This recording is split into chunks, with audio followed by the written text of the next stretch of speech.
Hello दोस्तों, नमस्कार। स्वागत है आप सभी का एक नए प्रैक्टिस सेट में। आज से हम लोग टीजीटी पीजीटी के आगामी परीक्षाओं के हेतु एक बार फिर से प्रैक्टिस सेट शुरू कर रहे हैं। इसके पहले हम लोगों ने जो प्रैक्टिस सेट चलाए थे उसे आप लोगों का बहुत ही प्यार और स्नेह मिला था। फिर से एक बार प्रैक्टिस सेट हम चालू कर रहे हैं इस वीडियो के माध्यम से और इस चैनल के माध्यम से।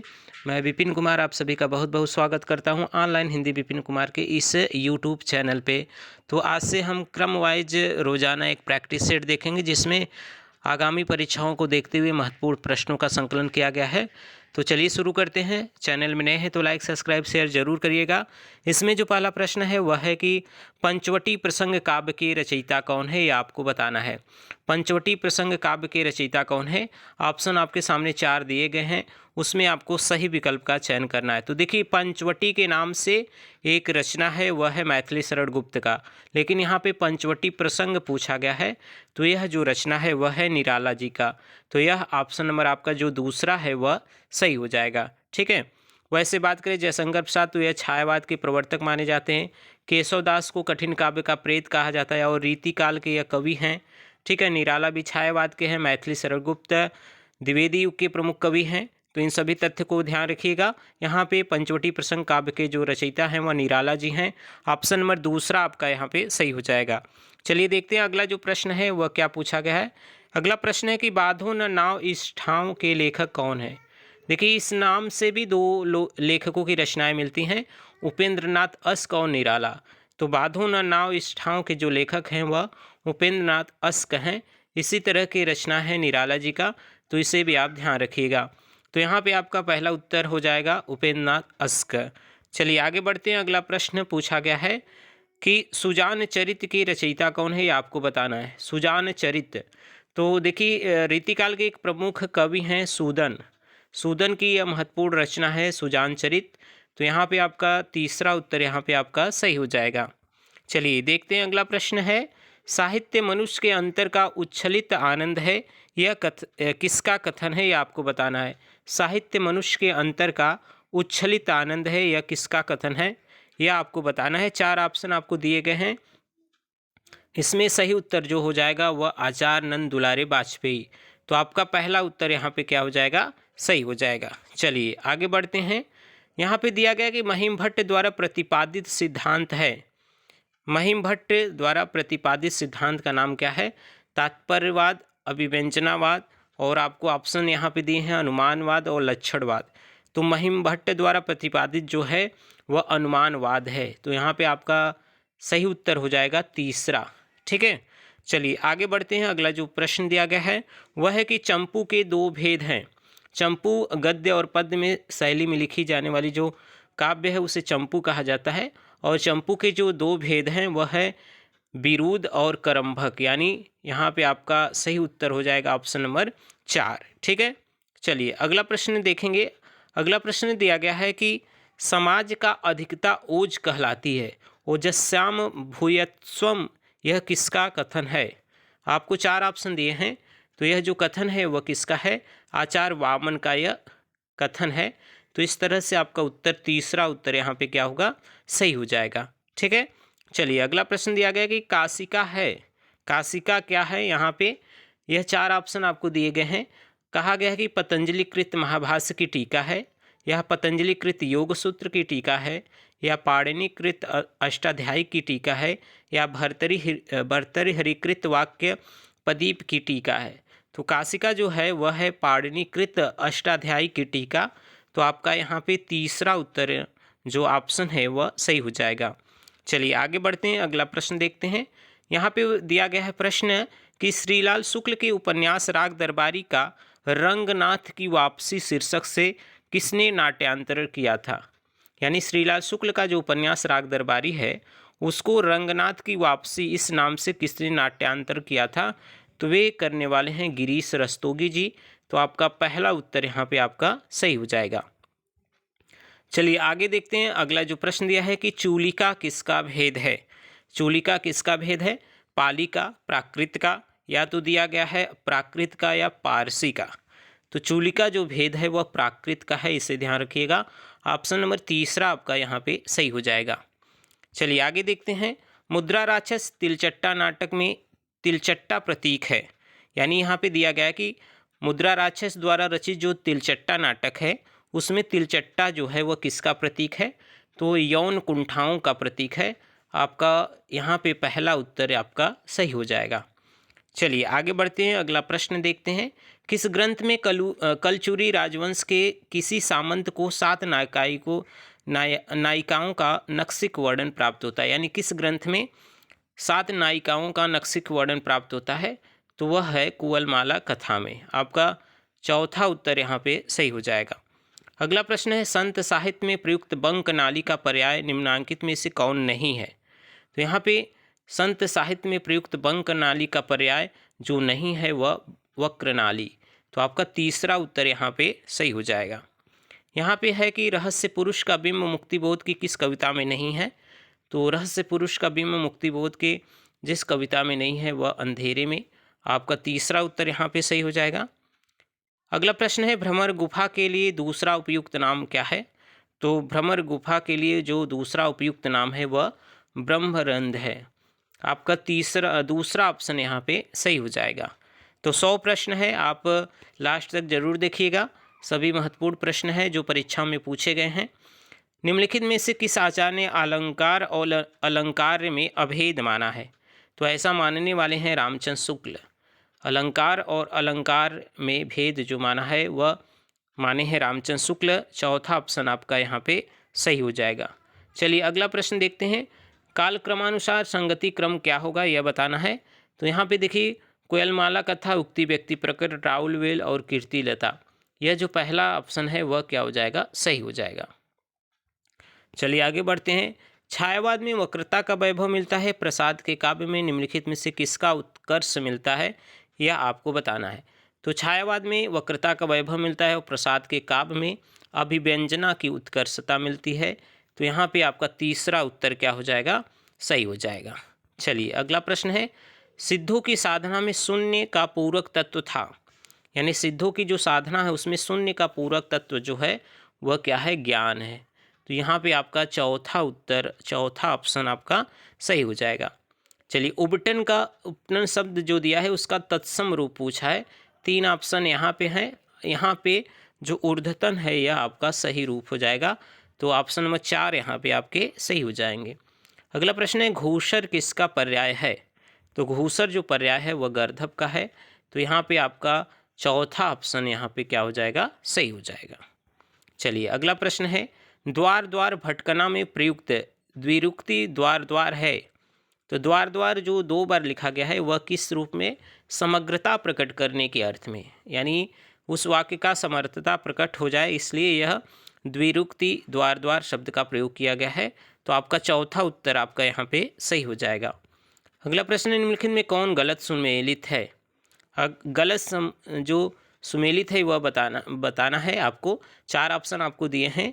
नज़र करना, यहाँ पे अंगूठे पर मारना, परवाह न करना, नज़र पर चढ़ना, आँख बचाना, यह आपका गलत सुमेलित है। ठीक है, तो आपका दूसरा उत्तर यहाँ पे क्या हो जाएगा, सही हो जाएगा।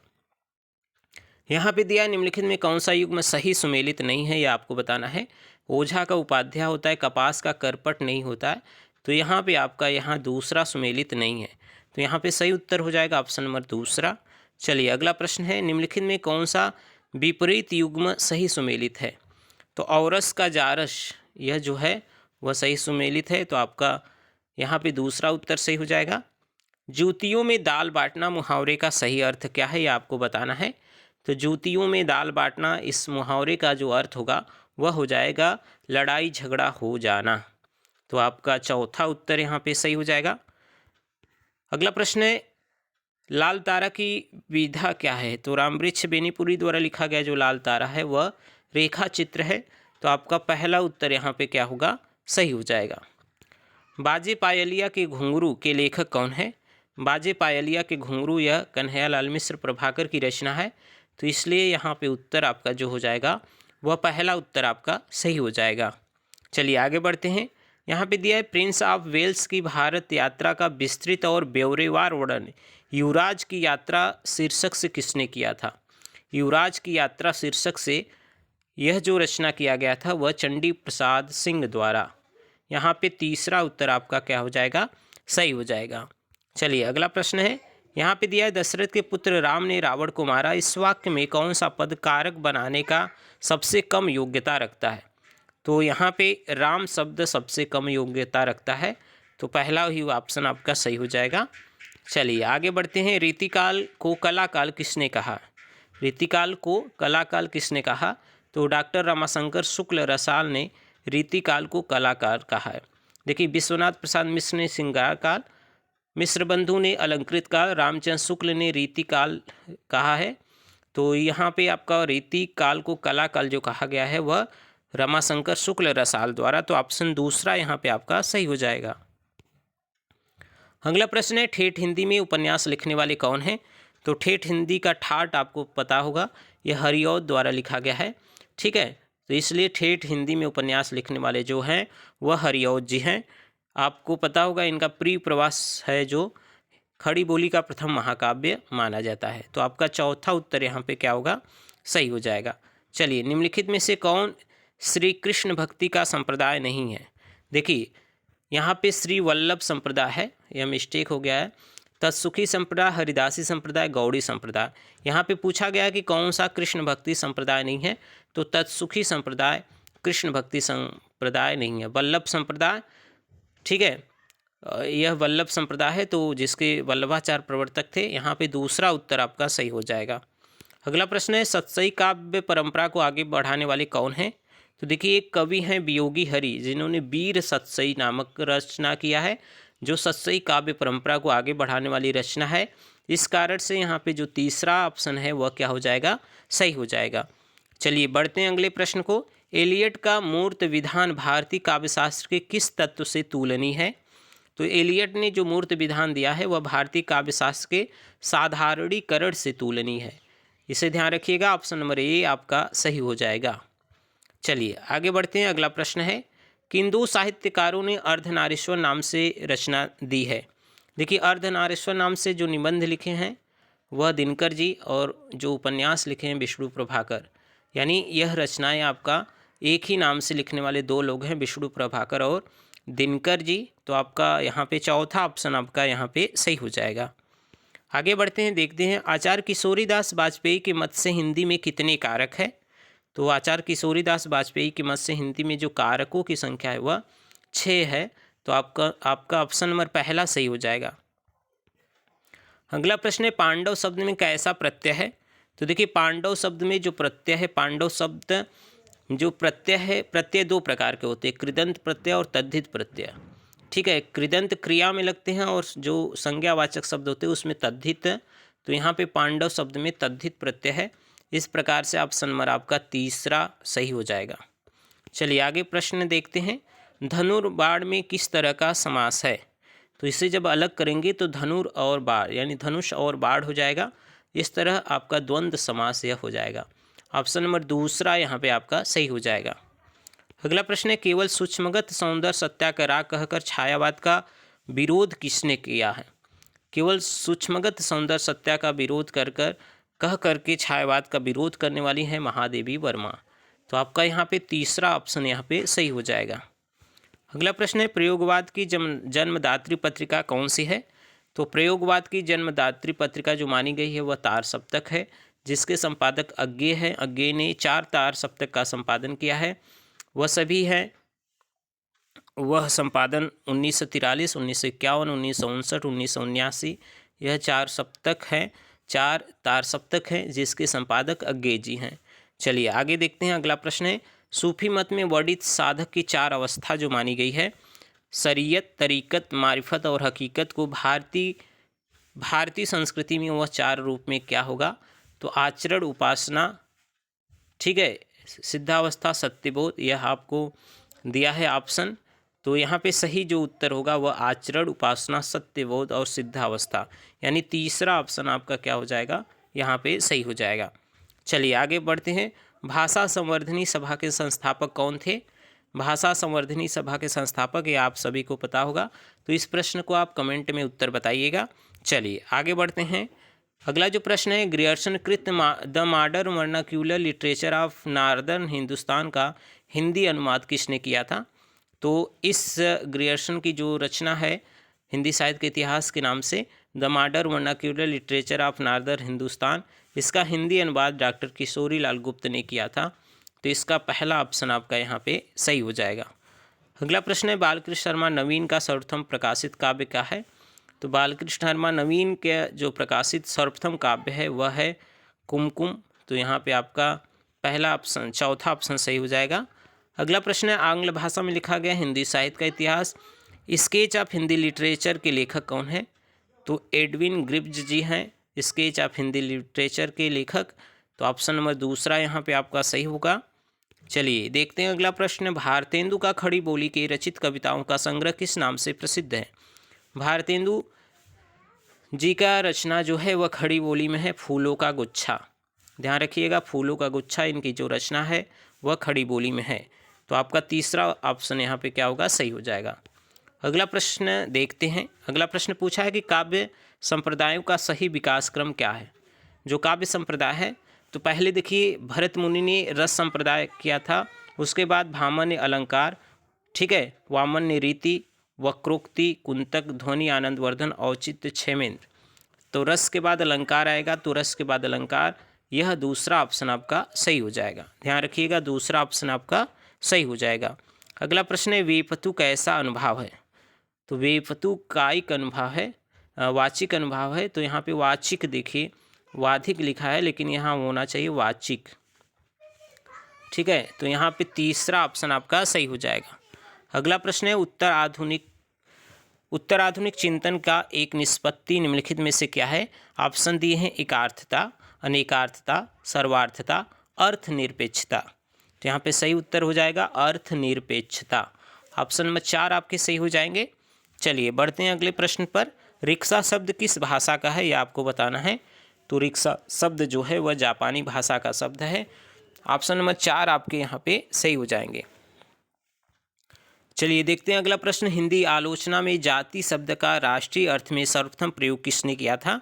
तो हिंदी आलोचना में जाति शब्द का सर्वप्रथम जो प्रयोग किया था वह महावीर प्रसाद द्विवेदी जी ने। तो दूसरा ऑप्शन आपका यहाँ पे सही होता है। अगला प्रश्न देखेंगे, आचार्य रामचंद्र शुक्ल का निबंध चिंतामणि सर्वप्रथम किस नाम से प्रकाशित हुआ था? यह बहुत प्रसिद्ध प्रश्न है, बार बार पूछा जाता है। विचार विथि नाम से इनका सबसे पहले चिंतामणि प्रकाशित होता है। यह 4 भागों में प्रकाशित है इनका निबंध संग्रह। तो पहले यह विचार विथि नाम से प्रकाशित हुआ था, इस कारण से यहाँ पे तीसरा ऑप्शन आपका सही हो जाएगा। अगला प्रश्न देखेंगे, विश्वनाथ के अतिरिक्त किस आचार्य ने साहित्य शब्द को अपने ग्रंथ नाम में प्रयुक्त किया है? तो वह प्रयुक्त किया है रुय्यक ने, ठीक है। तो यहाँ पे साहित्य शब्द को अपने ग्रंथ में जो प्रयुक्त किया गया है वह विश्वनाथ जी के अतिरिक्त रुय्यक ने किया है। तो ऑप्शन दूसरा आपका यहाँ पे सही होगा। अगला प्रश्न है, काव्य के अर्थ वैज्ञानिक विवेचन का शुभ आरंभ किसने किया? काव्य के अर्थ वैज्ञानिक विवेचन का शुभ आरंभ जो किया गया है वह वामन द्वारा किया गया है। तो पहला ऑप्शन यहाँ पे सही हो जाएगा। चलिए देखते हैं अगला प्रश्न क्या है, रस को नाट्य तक सीमित रखने का सर्वप्रथम विरोध किसने किया था? तो रस को नाट्य तक केवल रखने का जो विरोध किया था वह अभिनव गुप्त ने। तो ऑप्शन नंबर 4 आपका सही हो जाएगा। अगला प्रश्न है, गुंडा कहानी प्रसाद के किस कहानी संग्रह में संकलित है? तो गुंडा कहानी जो है वह इंद्रजाल इनका कहानी संग्रह उसमें संकलित है। तो आपका पहला उत्तर यहाँ पे क्या होगा, सही हो जाएगा। चलिए आगे बढ़ते हैं, सतह से उठता आदमी की विधा क्या है? यह सतह से उठता आदमी की जो रचना है उसकी विधा क्या है? तो यह जो है वह कहानी है सतह से उठता आदमी, यह कहानी की विधा की रचना है, ठीक है। चलिए ऑप्शन नंबर दूसरा सही हो जाएगा। चलिए आगे बढ़ते हैं, इसके रचनाकार को आप बताइएगा कमेंट करके। वेड़ी संघार नाटक का अंगीरस कौन है? तो वेड़ी संघार का जो नाटक है इसमें जो अंगीरस है वह कौन है? वीर रस है, वीर रस, ठीक है। चलिए आगे बढ़ते हैं, वीथी क्या है? वीथी को पूछा गया कि वीथी क्या है। ऑप्शन आपको दिए हैं, वृत्ति है, अभिनय है, संधि है, रूपक है। तो वीथी क्या है? यह रूपक है। आपका चौथा ऑप्शन यहाँ पे सही हो जाएगा। चलिए आगे बढ़ते हैं, किरातार्जुनीयम के प्रत्येक सर्ग का अंतिम पद क्या है? तो किरातार्जुनीयम जो भारवी की रचना है वह पहले शुरू होता है श्री से, अंत होता है लक्ष्मी से। याद रखिएगा, शुरू होता है श्री से, अंत होता है लक्ष्मी से, तो अंतिम पद लक्ष्मी है, तो ऑप्शन नंबर पहला यहाँ पे सही हो जाएगा। चलिए आगे बढ़ते हैं। उत्तिष्ठ जागृत प्राप्य प्राप्य वरान विदहत, यह किस उपनिषद का मंत्र है? तो यह कंठ उपनिषद का मंत्र है। आपका पहला उत्तर यहाँ पे क्या होगा? सही हो जाएगा। सहसा विदिति न क्रियात, इस सूक्ति की युक्त रचना कौन है? तो देखिए, किरातार्जुनीय जो लिखे हैं भारवी, उन्होंने यह लिखा है कि सहसा विदितिम न क्रिया, तो ऑप्शन नंबर यहाँ पे दूसरा जो है वह सही हो जाएगा। हे प्रभु में प्रभु शब्द का में कौन सी विधि है? तो हे प्रभु में प्रभु शब्द की जो विधि है वह संप्रारण विधि है, तो आपका यहाँ पे जो सही उत्तर होगा चौथा उत्तर सही हो जाएगा। चलिए आगे बढ़ते हैं। अनुजित घवलतापि सरागैव भवति यूनाम दृष्टि, यह सूक्ति किस ग्रंथ से संबंध रखती है? तो यह जो सूक्ति दिया गया है वह किससे संबंध रखती है, यह आपको बताना है। यहाँ पे ऑप्शन दिए नीति शतक, उत्तर रामचरितम, कादम्बरी शुक्नादेश, स्वप्नावसतम। तो कादम्बरी शुक्नापदेश का यह सूक्ति है, तो आपका यहाँ पे सही उत्तर हो जाएगा तीसरा। ठीक है। चलिए, वेलसी आख्यान पद में कौन सा लकार है? वेलसी आख्यात पद में कौन सा लकार है? तो वेलसी में लट लकार है, यहाँ पे पहला उत्तर आपका सही हो जाएगा। निम्नलिखित शब्द में नई तत्पुरुष समास कौन है? नई तत्पुरुष समास, तो अभाव में नई तत्पुरुष समास है, तो ऑप्शन तीसरा यहाँ पे क्या होगा? सही हो जाएगा। सही जोड़ी कौन सी है यह बताना है। तो यहाँ पे देखिए, गौर्याम पंचमी एक वचन, यह सही जोड़ी है, तो दूसरा ऑप्शन आपका सही हो जाएगा। आगे बढ़ते हैं। दुह धातु में लट लकार मध्यम पुरुष एक वचन का रूप क्या है? तो दुह धातु में लट लकार मध्यम पुरुष एक वचन का रूप है दोछि, तो यहाँ पे आपका पहला उत्तर सही हो जाएगा। चलिए अगला प्रश्न है। निम्नलिखित वाक्यों में शुद्ध शब्द कौन है? मातरम नीलयते कृष्णम, मातरी नीलयते कृष्णः, मार्तुल नीलयते कृष्णः, तो यहाँ पे जो सही उत्तर हो जाएगा यह ऑप्शन नंबर तीसरा, यह सही हो जाएगा। ठीक है। चलिए अगला प्रश्न है। निम्नलिखित वाक्य में कौन सा भाव वाक्य है? भाव वाक्य पूछा गया है, तो सह गृहम गतवान यह भाव वाक्य है, तो पहला ऑप्शन है आपका सही हो जाएगा। वर्णिक छंदों में किसका विचार होता है? तो वर्णिक छंद में जो विचार होता है वर्ण का विचार होता है, तो तीसरा ऑप्शन यहाँ पे आपका सही होगा। चलिए, कामार्ता ही प्रकृतिम कृपणावधम तनाचनेसु, यह पंक्ति किस ग्रंथ से है? तो यह पंक्ति जो लिखा गया है वह लिखा गया है मेघदूत रघुवंश से। ठीक है, तो आपका तीसरा ऑप्शन सही हो जाएगा। बाढ़ का पर्याय है, तो बाढ़ का पर्याय जो है आसुग है, तो यहाँ से आपका चौथा ऑप्शन आपका सही हो जाएगा। निम्नलिखित में कौन सा व्याकरण ग्रंथ के रूप में प्रतिष्ठित है? तो देखिए, राउलवेल, वर्ण रत्नाकर, उक्ति व्यक्ति प्रकरण, कुवेल माला, यह दिया है, तो यहाँ पे उक्ति व्यक्ति प्रकरण यह जो है वह व्याकरण ग्रंथ है, तो आपका तीसरा ऑप्शन यहाँ पे सही होगा। चलिए, सामायिक वार्ता पत्रिका के संपादक कौन है? तो सामायिक वार्ता पत्रिका के जो संपादक है वह नीलाभ जी हैं, तो यहाँ पे आपका चौथा ऑप्शन आपका सही हो जाएगा।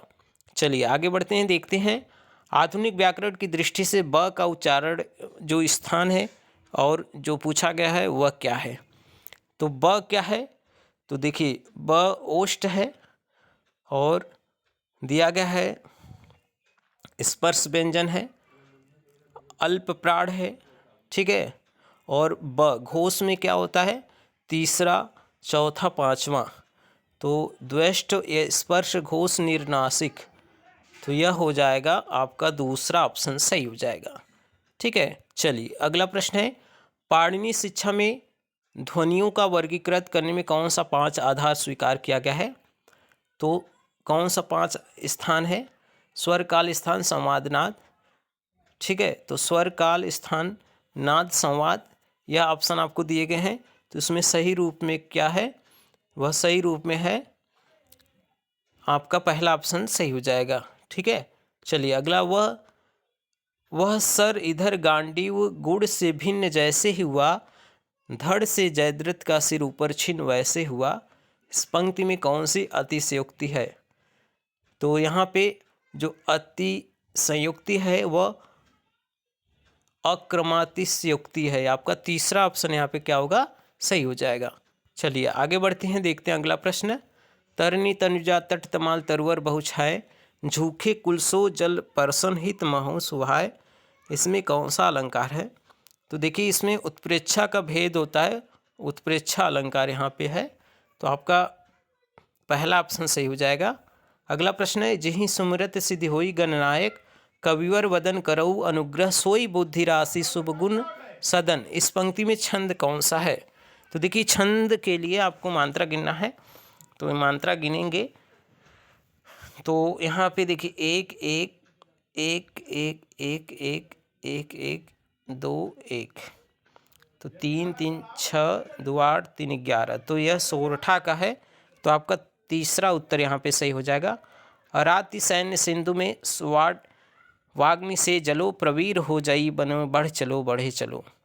इसमें गढ़ बताना है, तो देखिए यमाता राज भान सलगा से आप गढ़ निकाल लेंगे, तो एक सूत्र होता है, ये आपको पता होगा, यमाता राज भान सलगा, इससे आपका सूत्र निकलता है जगड़।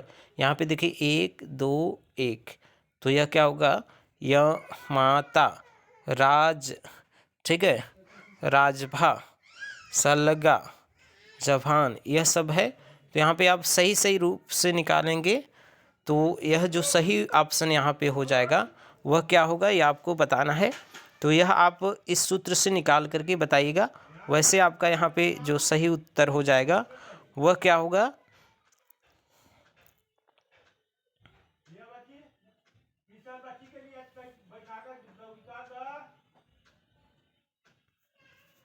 जगड़ रगड़ से आपका पहला उत्तर यहाँ पे सही हो जाएगा।